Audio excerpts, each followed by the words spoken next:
Goedemorgen, goede vriend. Wat een weer, hè? Kok, heerlijk weertje. Hopelijk regent het niet. Ik ben wel blij dat we binnen zitten, Dick. Ja, hè? Door, Ik ja. dacht net nog even zo Ik heb buiten. een drukke week gehad, vriend. heb Met je- dat verhuizen Je hebt allemaal. verhuisd, hè? Ja, verhuisd. En hoe Na de valt het nou? molenbossen, 2 hoog. Ja. Ik heb alleen een buurvrouw. Die gaat tekeer? Lekker dik, man. Oh, Maar ja. hoor je het ook door die Nou, niet, volgens hoor? mij is ze 133, zo ziet ze er in ieder geval uit. Dus er zal niks verkeerd mee zijn. Die doet niks dus, hè? Of wel? Nee, dat denk ik ook niet. Nee, maar druk Ja. gehad. En, Ja, dat kan me voor. Heb je zelf ook douche? ja, ik heb er 3 gesjouwd. En die andere 97 heeft mijn vrouw gedaan. En de kiwi dan? De kiwi. Oh, kiwi heeft goed de best gedaan. Nee, eerlijk, Hey, waar is waar. Ja. Die schokt toch niet. Ik hoop hoor. dat Bertje dit ziet en dat hij denkt Ja, van, nou, ik maak even wat Ik over weet niet aan of die die jongens. flesje wijn, Bert. Ja? Oké, hey. Jozan, zie ik staan. Wat is er met Dat zouden we op Jozan? het einde doen. Jozan? Nee. Jozan gaat Jozan uit is de poli- opgehouden en ik hoorde dat de staatsomroep zei dat kwam omdat ze in Helmond adviseur werd.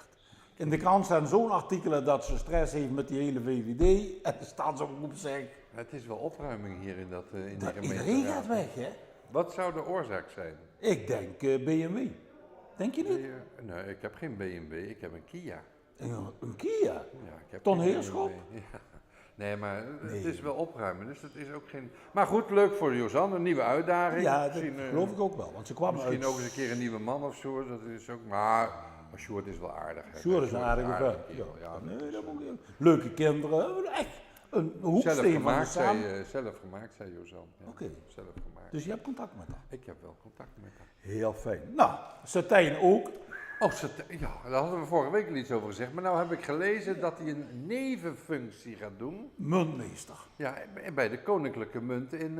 Hoe komt die daar nou aan? Ja. Ik denk, die wordt wel bij een of ander logistiek bedrijf wat. Jij? Nou, ik heb wel gehoord dat Ja? zijn vrouw, maar zeg het tegen niemand, een cosmetische ingreep heeft laten doen. Ja. Wat dat dan? Ja.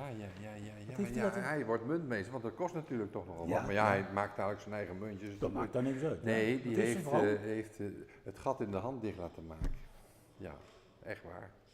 Dit is toch wat, hè? Ik had het niet vermoed. Even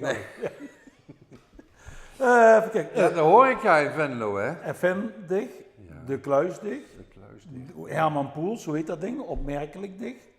Ja. Die Apollox krijgt dit niet bijgewerkt. Nee, met nieuwe zaken. nee. Ja, enfin, ja, met alle respect voor Marjan en voor Pim. Jij kent Of die? Marion moet ik zeggen en Ja. Pim, ja, ik ken die. Ja, ik ben er zelf eerlijk gezegd nooit geweest, maar ja, die man die vond het leuk om bloemetjes, eetbare bloemetjes te serveren op de maaltijden. Dus ik heb vaker gehoord dat die mensen na afloop een hele bos tulpen hadden. Ja, Ja, en dat moet je dan leuk vinden. Ja, goed, maar dat wel gaat met niet een lekker opschieten. dragonsausje. En de kluis dicht, ja, dat was natuurlijk daarboven naartoe. Ja, Ja, dat was ja. ook niet allemaal. Nee, maar volgens mij, die had er ook niet meer zoveel zin in, dacht ik. Kwam er En laten we ook eerlijk zijn, de concurrentie in Venlo wat betreft Op restaurant horeca. is heel groot. Ja, Is heel ja. groot. Je hebt die 3 toppers, hoe heten ze? New York, Wilhelmina en Valuas. hè? Ja, dan heb je het wel gehad in Dan Venlo. heb je Nee, het. dat Dan- is onzin. Nee, dat is niet waar. Hey, Dus, zullen wij geen restaurant beginnen? ja. Met alleen gepocheerde eieren of zo? Je gepocheerde eieren. En dan het frietei erbij. Ja. Dan een kippenrestaurant hebben we al. We kunnen het beste daarna doen. Hij heeft de kippen, dan hebben wij de eieren. Dus dat wordt nog wel wat. Mensen, morgen Ja. vroeg, 10 uur, Omroep Venlo. De top 100, Ja. welke eigenlijk, Venlo's. Als voorbereiding op morgenavond, de nacht van het Venlo's leed. En vanavond, kok, die ruikt Ja, hij ook is over. wakker, Het hij is is wakker, hij er is wakker. eentje, jij. Nee, maar wij hebben toch met carnaval de top 555. En waarom hebben we dan nu de top 100? Ja, Ruud, dat hoe weet zit ik dat dan? Ruud, hoe zit dat? Ruud, hoe zit dat? Ja, Limburgs- de nacht van een Limburgse zo'n leed. leed. Oh. En u moet allemaal om 10 uur dingen, want op 93 staat jouw vriend. Ja, 93. 93! Oh, dat is Ja, wel mijn goed schoonmoeder dat het heeft top 100 gestemd, mijn tante heeft gestemd en die van Peuten allemaal. is. Nou, En je buitenechtelijke kinderen zullen ook wel gestemd hebben. nee, allemaal. daar had ik in de top 10 gestaan, kok. Maar, dames en heren, luister. Ja. Huurt Getij en Marij Huulgeer, kom dan vanavond, niet morgenavond, vanavond dus, Dus? om 11 uur in plaats van 1 uur naar de Keulse Keulse Kerk.